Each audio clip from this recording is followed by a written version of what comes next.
I just think that a lot of people are wandering around very much with their heads in the sand and not wanting to look things in the eye. Because when you are faced with challenges that give you an opportunity, right? Challenges really are opportunities to say, what is my highest value here? And what's the decision that I want to make that's going to lead me down a path? And it's an opportunity to really do some self-reflection. But I think a lot of people are so scared of the self-reflection that they either just take the path of least resistance, or, they just never take that opportunity to begin with. And it's a shame that many people live their lives that way. You're listening to the Bold Women in Business podcast, the show for women who are building something that actually matters and who are ready to stop hiding behind the polished and perfect and start showing up as their bold, magnetic, human AF selves.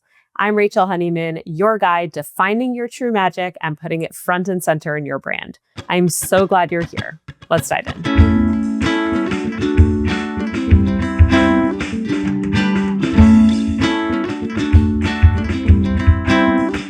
Hey, beautiful human. Welcome back to the Bold Women in Business podcast. I'm your host, Rachel Honeyman. If you're watching and wondering why I'm in a different setup, it's because I have a special guest today, and the logistics for my other setup with a guest was too complicated. But I have a very special guest to kick off season 4. This is the first guest of the season.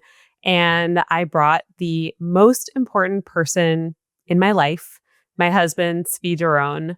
I have talked about him in various ways on this podcast before, but you haven't really gotten to know him. And he is such an important person, obviously in my life, but also behind the scenes. Like, he's someone who I ask lots of questions. He's the person that I go to for advice when I'm having any sort of dilemma in my business. He's kind of this guiding voice behind the scenes and someone who I learn a tremendous amount from every day.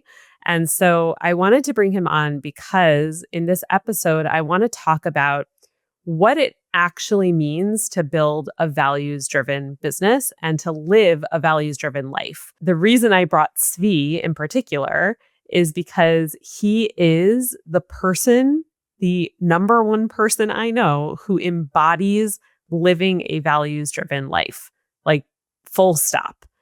I say this all the time, both to his face and to everyone else. Tzvi is literally the best person I know, in that he is the most ethical person I know, period. I don't know anyone else who is so clear on their values that it drives every decision that they make, big and small. And as you'll see in this conversation, he says, he's human. It doesn't mean that he always makes decisions that are driven by his values, but I have never seen him make a decision, again, big or small, without first thinking about, is this in line with my values? He's human, so sometimes he doesn't make that decision, right? But most of the time he does. And he's so in tune with his values that he's always asking that question. So I thought he would be the perfect person to talk about this topic. And I think you'll agree this conversation was really interesting and it's such a unique perspective. And I thought it would be really, really helpful for you. So enjoy. Quick pause. I want to tell you about a tool I use in my business every single day that I could not live without, NitoCal. It's a calendar booking tool that lets anyone who wants to book a call with me, whether that's a potential client, an existing client, or anyone in between, to just click a link, pick a time, and boom, we're done. None of that back and forth email nonsense we all hate. I switched to NitoCal from Calendly because, frankly, the pricing was getting ridiculous. And NitoCal is not even in the same ballpark as any of their competitors. But they're not cutting corners. They offer the same features as everyone else, but they intentionally keep their prices low because they believe in making their products accessible to small business owners like you and me. And as someone who talks a lot about building a sustainable business, that mission means a lot to me. With NitoCal, you can customize everything. You can brand your calendars, the settings are super flexible, and you can have as many calendars as you like. And I should know because I've got about 1 million of them. If you are paying through the nose for Calendly or another calendar booking tool, seriously go check out NitoCal. The link is in the show notes and you can thank me later. Okay, let's get back to the episode. Thank you for being here in your office down the hall. Tzvi and I have our offices very close to each other, but I'm so excited to have you here on the podcast. It's been a long time coming. And why don't you just first introduce yourself to people? Tell us who you are and what you do and all that, and then we'll get into the episode. Okay, my name is Tzvi Doron. I'm Rachel's husband. I'm also a physician. I'm a family physician by training. I started my career in primary care, and then a couple of years after that, I moved into telehealth in a leadership role. I worked for quite a while for a company called Row from 2017 till 2023. After that, I spent about a year and a half doing consulting. And then I went back to clinical practice for a little while, and now I'm back in the telehealth space. I work for a company called Fountain, and we provide services for women in menopause and perimenopause, and for men with testosterone deficiency. Okay, amazing. So the reason that I wanted to have you on this episode in particular is I talk a lot. You know this, obviously. You know my work better than anyone.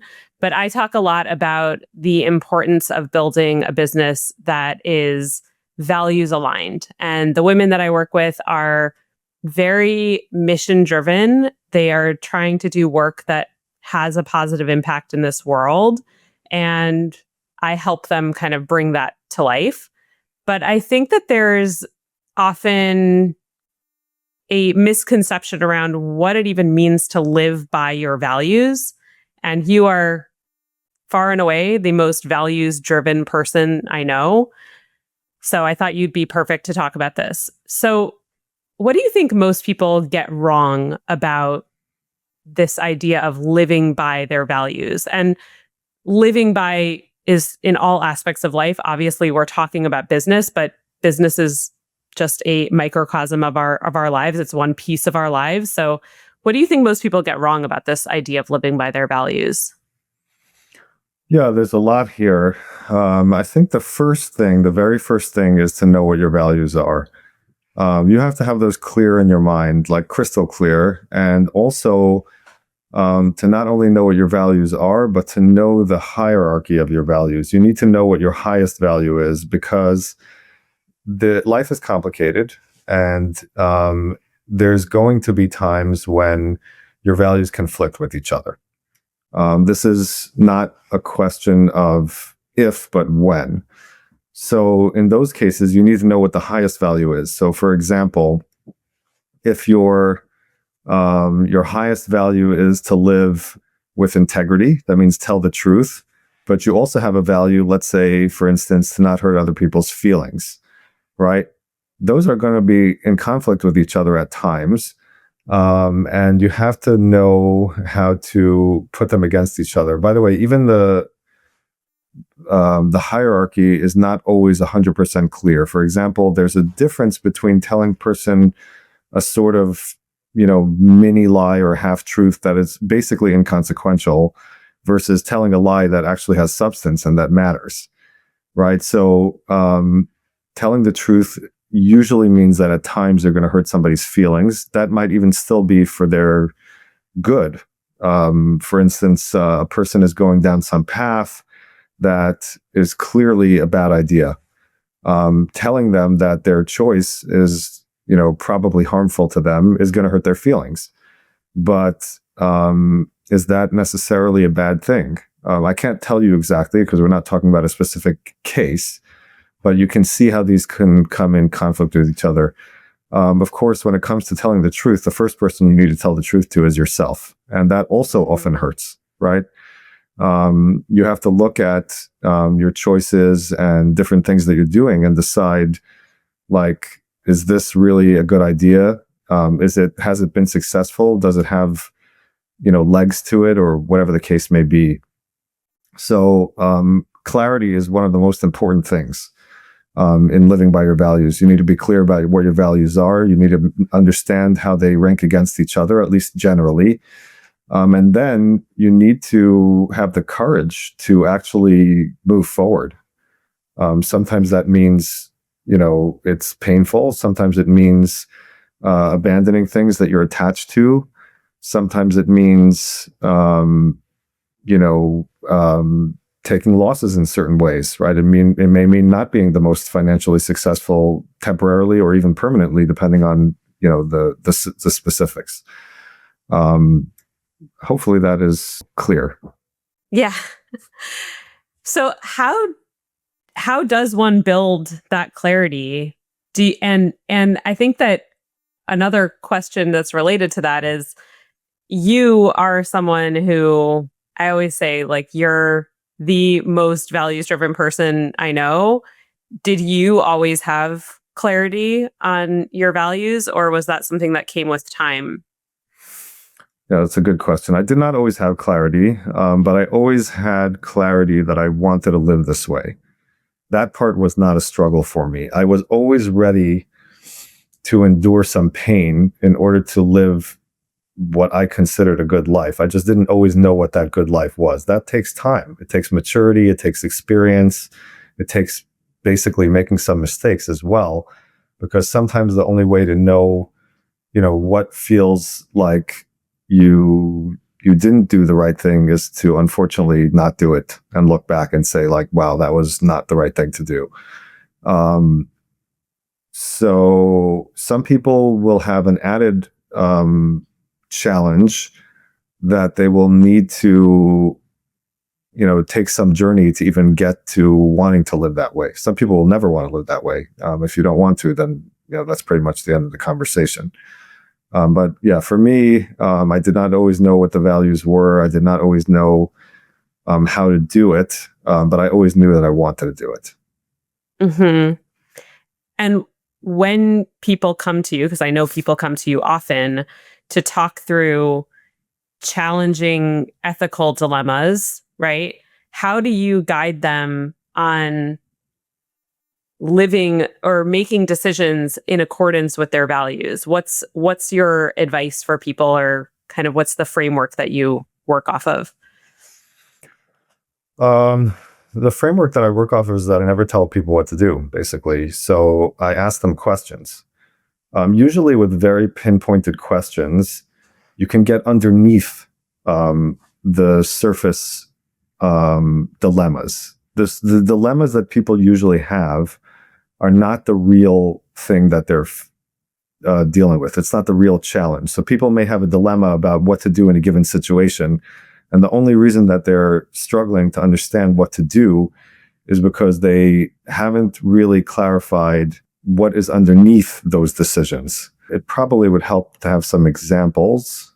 Yeah, if you want to give a specific example, sure. Right. So people are often coming when they're struggling with the decision of, let's say, for example, whether to stay at a certain job or leave a job, right? Or, what to do with their children, right? People struggle a lot with, should I send my kid to this school or should I send him to that school? They want to, go to a party with this friend and I don't feel quite right about it, but I'm not sure if I should say no and have a battle with them or if I should say yes and let this one go.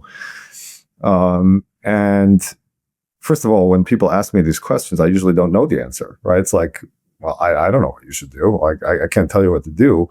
So you have to ask questions and get underneath it. And you say, well, the first thing you say is like, what is bothering you? A lot of times, one good way of doing this is asking them the extreme, right? What's the worst case scenario in this? And what's the worst case scenario in that? And then you can triangulate that with what's the likelihood of it, right? Which one is more likely? And then it becomes a little bit clearer because you say, well, if the worst case happens in this situation and the worst case happens in that situation, which one bothers you more, and even furthermore, why? Right. And then things start to become clear and they'll say, well, I don't like this place because, right now I'm overworked and overburdened and stuff like that. And that place over there, I think, the day-to-day would be great, but, this came up in the interview and it really bothered me. Well, why did it bother you? Well, it bothered me because I was concerned that really what they're going to be asking me to do was something that, doesn't coincide with, a certain value that I have. Okay, how important is it that you follow that value?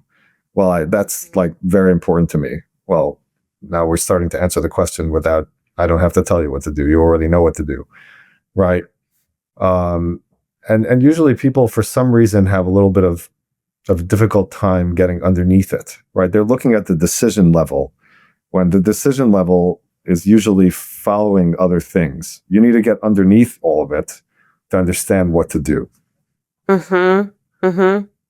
Yeah. I mean, I think this relates so deeply to the work that I do with my clients, right? Where it's all about getting underneath. Like this is not just a brand that exists for the sake of having a brand, right? It's a brand that exists to have a bigger impact. But in order to have that impact, we need to get underneath what are the values driving that impact, and what's underneath your motivation for investing yourself in this, and all of that. And you need to have that deep understanding of the underneath piece in order to make decisions for all aspects of your business and how to, it's like business is a ongoing series of decision making, and it carries into how you deal with your clients, it carries into how you do your marketing, it carries into everything, but you need to have a clear understanding of that in order to get there. So very, very related.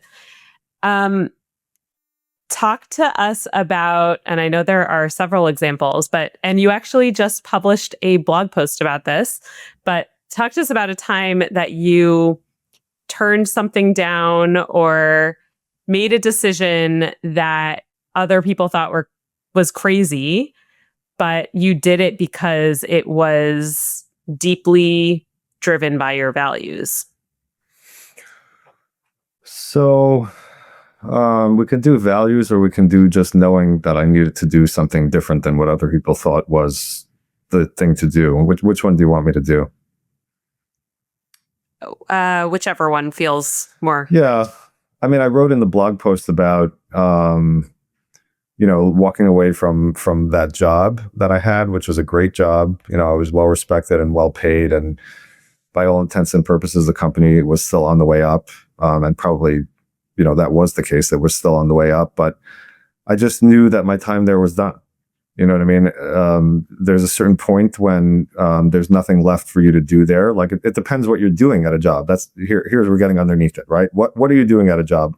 Is your purpose of your job to make a bunch of money and be well respected, or even to progress in your career? Or is your purpose in your job something else, right? For me, those are not the only things that are important. They may not even be the most important things. The most important thing is to develop myself as an individual. I'm religious. We're religious. I think people know that. And my purpose is to make myself a better person and become closer to God and to serve humanity better. Well, question is are those goals best served by staying at this job? And those trump the amount of money and respect and status that I have. Well, they weren't being served by that anymore because I had done what I could do there. And therefore, the rest really didn't matter. So walking away was the right thing to do. Now, that's not necessarily the right thing to do for everybody. Some might say, no, my job is to put food on the table for my family. And that's the main thing. Well, if that's the main thing, then, your salary and position and all that become the most important things. And you make a decision based on that. And I think for a lot of people, that's what a job is about. And therefore, people thought I was crazy. And I was saying, well, I'm operating for a whole different value, not necessarily better, but it's just different. I don't do this for the same reasons that you do this. And therefore, the decisions that flow out of those values is going to be different. So I left, even though everything, was great from the status, career, financial perspectives. I didn't even know what I was going to do next. And I walked away anyway. So that's an example. Yeah. Yeah. And you've done this. I mean, you don't have to go into a whole bunch of examples, but I've watched you do that so many times. We've known each other for over 17 years, and I've seen you do that many, many, many times because you're so aligned with those deeper values. You know what's driving you So you're not afraid to make decisions that are going to go against the grain, right? Or that are going to go against what most people would do. And again, it's not better or worse. I think that's a really important distinction, because the whole thing with your values is that they are personal to you, right? Every person is going to have what's their highest value and what's their hierarchy of values, and that's going to be different from person to person, and one isn't better than the other necessarily. But I think that there is something very unique in being so in touch with the deeper value that it's not even a question, right? It's not even a question, what decision am I going to make? What risks am I going to take? All of that, like, it's not even a question, because your highest value is the driver always. And that's super, super powerful. So yeah, that's true. I want to make 2 points. First of all, I wouldn't say that I don't have fear. I wasn't afraid to do it because people thought it was unpopular. That doesn't scare me, but I was afraid. I was afraid of, like, how am I going to, still continue a career where I do make a living and, we're able to pay for our bills and things like that. So that fear is still there. The fear that's not there is, like, what are people going to think about me because I'm doing this thing that doesn't seem like most people would do it. I don't really care about that at all. The second thing is, while I do think that my way of doing things is not better or worse, and I don't think that people can have different values, and that's fine. I do think that there are certain types of values that don't tend to lead people to happiness and meaning. That's a different thing than saying that those values are worse. They're not necessarily worse. It's just like, you can take on certain things as important to you that will not lead you to a good outcome for you. You can still do it, and I don't think it makes you a bad person or a worse person than anybody else, but it's not always a good idea. Those are two different things. Mm-hmm. Mm-hmm. Yeah, I think that's an important distinction. Do you feel like and I don't know the answer to that. I'm asking this question without knowing the answer to it, but does something feel off in your body when you're maybe tasked with maybe doing something that's against your values, or you feel like you're not living in accordance with your values? Is there something in your body that feels off, that signals to you that something is off? And maybe it's not in your body, maybe in your mind and your whatever it might be. Like, what are the signals to you that something is not in accordance with your values? Yeah, I do feel it. It produces a lot of physical tension throughout my body, but specifically in my face. When something is not right for me, I feel it in my face. And that always gives me a clue that something isn't right. I don't always necessarily know what that is. That has to, you have to sort of figure out. It may take some self-interrogation, but I do feel it physically. And I think that probably a lot of people do. I don't know about everybody. I don't want to make generalizations. But I think probably a lot of people do have some kind of a physical tell. Yeah, and I think that for a lot of people, it's a matter of getting in touch with that, right? I think so many of us are out of touch with our bodies and our physical sensations and all of that. And so we ignore a lot of that, or we don't pay attention to it. And it is an important thing to pay attention to, but it requires first doing the investigative work of, like, what are my values to begin with? And I think that, tell me if you agree, but I think that many people never go through that exercise of actually mining for what their values are. Yeah, I think that's true. What I don't know how to do is I don't actually know how to recommend to people how to do it sort of like a priori. Like, in other words, without something in front of you, that's usually where my in is, right? People come to me because a lot of people come to me for advice or to run things by me. It's pretty common. And then I can use that as a springboard.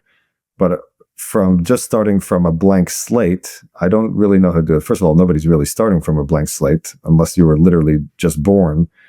But I don't really know how to give people that kind of advice, where it's sort of like, starting without a problem in front of you. I'm not sure how to even talk about that.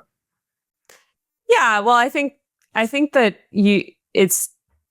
I think you're right. I think that we identify our values in large part by facing challenges or kind of butting up against our potential values, or one value versus another, and that is part of what allows us to identify it. But I do think that a lot of people don't do the work, and I think this is probably not true of people listening to this podcast, because people are listening to this are interested in kind of the personal development work. But I just think that a lot of people are wandering around very much with their heads in the sand and not wanting to look things in the eye. Because I think even when you are faced with challenges that give you an opportunity, right? Challenges really are opportunities to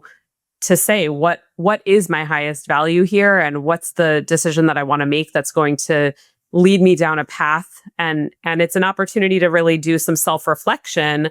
But I think a lot of people are so scared of the self-reflection that they either just take the path of least resistance, or they just never take that opportunity to begin with. And I think it's a shame that many people live their lives that way. Yeah, I mean, I think that the reason that people often live that way is because it's painful. Because almost no matter what, if you do this kind of investigation often, you will find that at least sometimes you're not living inside of your values, and it requires admitting it. Just admitting it, that alone is extremely painful. My advice to people, including myself, which I don't always follow, is that the statement that I, with regards to a specific thing or even multiple things that I'm living against my values, should not equal I'm a bad person, right? It's just, okay, what am I going to do from now on? How am I going to change this?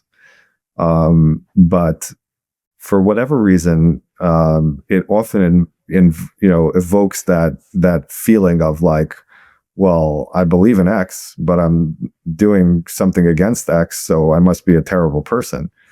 And I think that is obviously not true. It's just being human. But it also takes the courage to say, well, if I'm not living according to it, now I have to change something, which is also painful, because it means, well, I have to stop doing something that's comfortable for me. I would say don't identify too much with each thing that you're doing, because if you do, you're stuck. Either you have to, disavow the value, or you have to change. And then changing is easier if you're not identifying with the action so much. So anyway, that's sort of what I think about that. Yeah, and that kind of brings me to my next question, which is,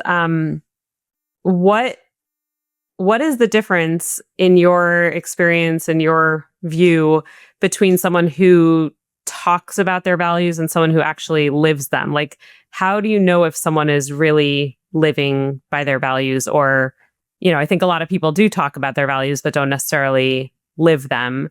And I think I will caveat that question with, like, of course we are not all, none of us are always living by our values, right? We're all human, and we make decisions at various points that go against our values. But I think that there's just kind of a general sense of, like, people who generally live by their values and people who don't. I think everyone knows. I think it's very hard to fool people, at least en masse, for a long period of time. Pretty much everyone knows. You can think to yourself, like, the people who you think are real and honest and also make mistakes, versus people who are full of shit and, talk a big game. Everyone knows this. Unfortunately, we've gotten into this, almost like this place where we're all, like, gleefully looking to, catch people in errors, and that's too far on the other side. But we all kind of know. We know the people that we know, and we know which ones we respect and look up to because they are honest people and real people, and the people who we consider fake. Everyone knows. And one of the other things is that the people who are real but also still make mistakes because they're human will usually just admit it, right? They'll be like, oh yeah, I was wrong. I shouldn't have done that. Or they'll apologize. I'm sorry I did that. It was not the right thing to do. In a disagreement, in a discussion, they'll say, if you say a point to them that is a good point that doesn't coincide with their worldview or their opinion or whatever, they'll say, oh, that's a good point. Even if they don't totally change their point of view, they'll say, that's a good point. I have to think about that. I didn't think of that, or whatever it is. They're being real. They're saying, like, I'm not necessarily ready to change my perspective immediately, but you've given me something new to think about. I mean, everybody knows this. I think it's pretty much like obvious to most people. We have very good bullshit meters. It's I think it's evolutionarily like programmed into most of us because we had to navigate these kinds of relationships forever. What do you think is the real tangible cost of living not in accordance with your values, and let's bring it back to business, like building something that doesn't truly reflect who you are at your core and what's most important to you? Tangible costs. I mean, I think for one thing, it's what I just said before, which is that people will know.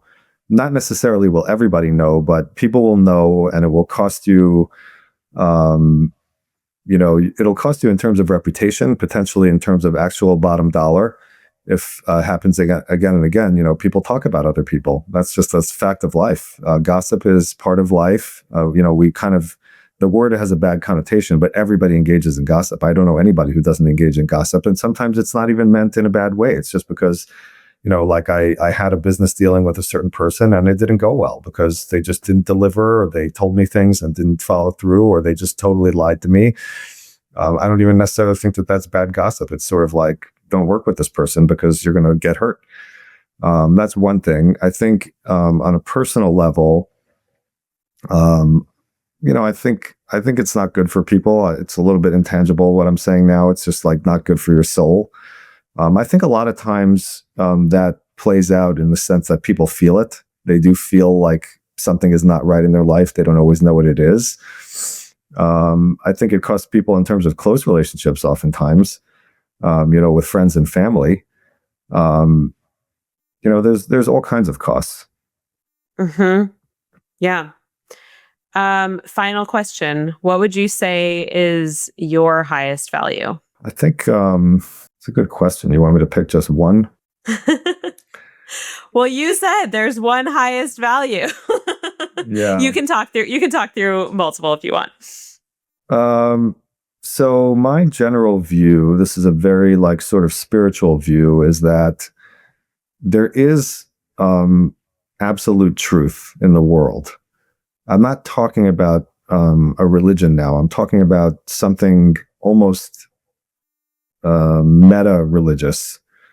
There's almost like a spiritual magnetic pole that is pointing in a certain direction, which sort of almost like collects all other things, right? How should I act in business? How should I act towards people? How should I do all these things? How should I walk around the street? How should I treat my body? These all sort of collect together into one magnetic direction. And my value, my highest value, is as much as I can, as a flawed human being who is lacking all kinds of knowledge and skills, to line myself up with that arrow. That is all of life, right? I need to be pointing in the same direction to the best of my ability. So if I do that right, then a lot of other things just are automatic, right? I become better as a husband, as a friend, as a brother, I don't do any of these things perfectly. In business, in all kinds of different things. I live a healthy lifestyle because I think that that's part of it. That is my way of looking at things. It's a little bit vague, but it works for me. Yeah, no, I think that absolutely makes sense. And I think that values sometimes are a little bit vague, right? They're a little bit hard to put our finger on and make tangible per se, but it's kind of like you said, right? You know it when you see it, right? You know when you're living by that and when you're not. And it becomes like an anchor, a guide, I think this idea of pointing yourself in that direction, whatever that highest value is, like making sure that you're generally pointing in the right direction is the path. So yeah. Thank you. Anything else that you want to leave people with, leave my listeners with? I don't know. I think we talked about a lot. I think I'll leave it there. Okay. All right. Well, thank you so much for taking time out of your very busy schedule. And we'll put links in the show notes to your LinkedIn and your Substack. Tzvi has an incredible Substack where he writes about all sorts of deep topics that will just make you a better human. So I highly recommend it. I'm a little biased, but I do recommend it. Okay. All right. Thank you. Thanks for having me. All right, beautiful human. That's a wrap on today's episode. Thank you so much for spending this time with me. This episode was brought to you by my company, Honeybee Bold, with music by Shmukulele, production by Podium Studios, and sponsored by NitoCow. If you enjoyed this episode, share it with a friend, hit subscribe, and don't forget to rate and review us. It really helps us grow and means the world. See you next time.